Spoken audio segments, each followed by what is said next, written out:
The USS Voyager was a legendary starship, making the 70th voyage from deep space in the Delta Quadrant back to the Federation in only 7 years. And it seems like its legacy continues into the 32nd century.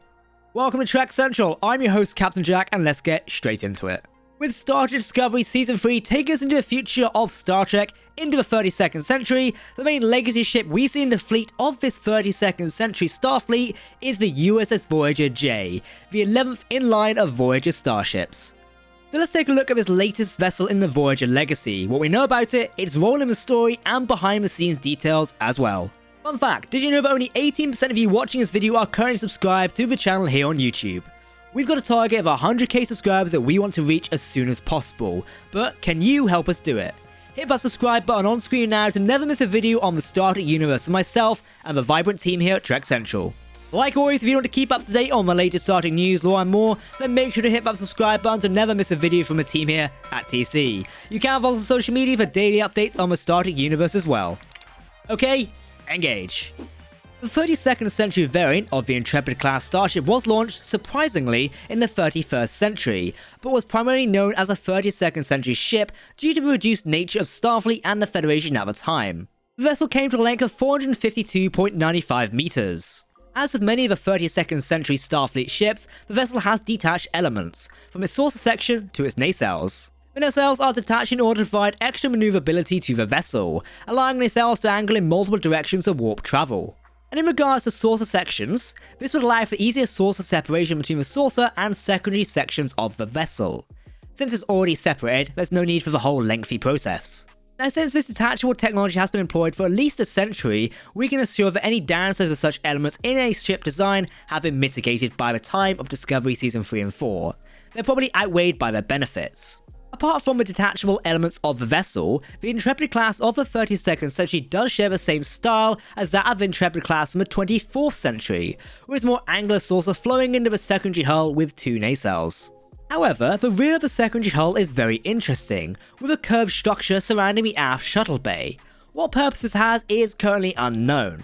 The hull of the ship is very fascinating when you're looking at it, as it seems to go over the windows of the ship, perhaps allowing extra protection, or perhaps these sections close during combat, something akin to the ablative armor that the original USS Voyager utilized in its final attack against the Borg Unimatrix. As of 3189, the USS Voyager J was being installed with a prototype pathway drive. This was an experimental faster-than-light propulsion system, and it was designed by the Federation to lessen their dependency on dilithium. It's likely this experimental drive was derived from a spore drive technology that the USS Discovery brought from the past to the future. However, it seems like this pathway drive was not spore drive adjacent, as Starfleet was developing a next-generation spore drive for 32nd century ships, alongside the development of the pathway drive. The Voyager J was armed with a 32nd century's phaser banks, phaser beam arrays, and photon torpedo launchers, with many of the 32nd century Starfleet ships coming equipped with cloaking systems, especially considering that the Romulan Star Empire is no longer a faction due to them joining the Vulcans to create Ni'Var. It can presume that the Voyager J does come with a cloaking device system, however this has not been utilised by the vessel yet nor seen on screen. While this is not actually a canon, it would have been fantastic if it had been. It's that Star Trek Online introduced a unique weapon to the Voyager J, and that is a photonic cannon. If you think this weapon does sound familiar, it's a weapon system daydreamed by the emergency medical hologram on board the original Intrepid class USS Voyager.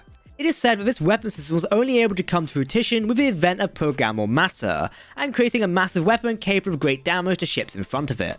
Let's explore some lore of the Intrepid class. When this variant of the Intrepid class was first developed or launched is currently unknown, but we do know that at least 3 vessels of this type were present in the year 3069, in the incident known as the Burn. This is where dilithium went inert across the galaxy, which caused all active warp cores to destabilize due to dilithium used as energy regulators in a matter-antimatter reactions, and caused these warp cores to overload, destroying the ships they are attached to. This was of course disastrous for the Federation, who rely on dilithium for their warp cores, and because this lost most of their navy, territory, and member worlds due to the incident.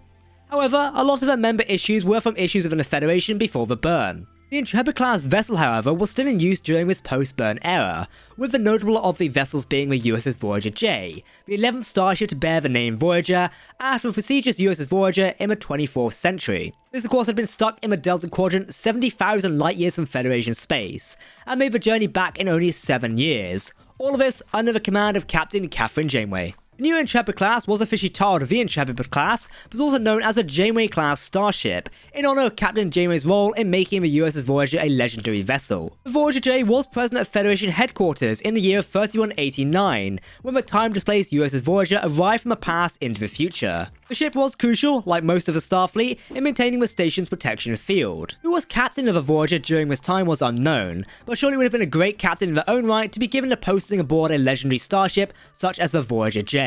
Voyager would actually see action in 3189 when it would take the lead in defending Federation HQ from a commandeered USS Discovery, which had been taken over by Emerald Chain leader, Minister Osira, and was attempting to flee. The Emerald Chain was a faction who rose up during a post-burn era, and exploited the weakened Federation to gain a stronghold over many people, and use star systems for their own profit.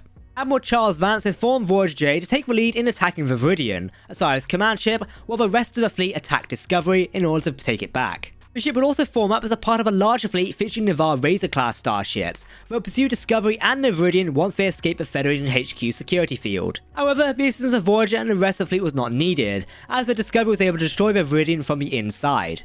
Later that year, the Voyager J would be docked in the newly constructed Archer space dock. This was introduced to the newly elected Federation President, Lara Rillick, who was informed that USS Discovery Captain, Michael Burnham, that the Voyager would be fitted with a prototype pathway drive. Rillick was also shortlisting people for command of the USS Voyager J, suggesting a ship did not have a permanent commanding officer, or that the current one was due to retire or be reassigned. Voyager would be involved in the evacuation of Earth and Ni'Var during the DMA crisis that involved Species 10C. It would later retreat under the orders of Fleet Admiral Vance, as he stayed behind to give covering fire to the evacuation fleet via Federation headquarters. Following the conclusion of the Species 10C and Dark Matter Anomaly crisis, Voyager J was present at the celebrations, welcoming United Earth back into the Federation. The ship could be seen assembled along with Starfleet's rescue fleet, including the USS Discovery. With the DMA crisis resolved, the shortlist for captaincy would include Captain Michael Burnham of the USS Discovery, but she refused the offer even if she was chosen, and so far, that is all we know about the Voyager J in front of the camera. It is sure nice to have more stories to tell in the future, hopefully with Discovery Season 5. But as for now, let's look at the story behind the camera and see how it came to be. With Star Trek Discovery's third season going into a brand new final frontier for Trek of the 32nd century, concept artist Ryan Denning, who had designed many of the ships for Discovery, was asked to design an entire new fleet of Starfleet starships for the future. The producers of the show not only wanted new ship designs, which spoke to just how vast and different the Federation had become since we last saw it, but also some familiar designs as well, such as one looking like a Constitution class, and another to pay tribute to Janeway's famous ship, the USS Voyager. There is some confusion and online discussion about the classification of the USS Voyager J. While officially, via online articles, the class of the Voyager J is listed as an Intrepid class, which is the same as the first USS Voyager under Captain Janeway.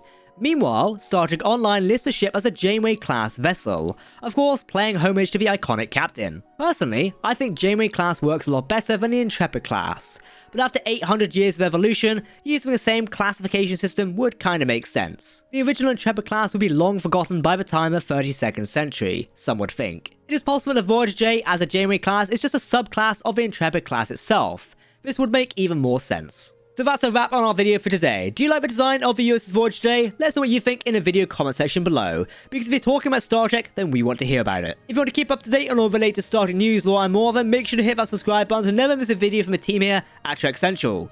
You can also follow us on social media, or join our community Discord server. For now, I've been Captain Jack, thanks for watching, I'll see you next time. Live long and prosper, my friends. Goodbye.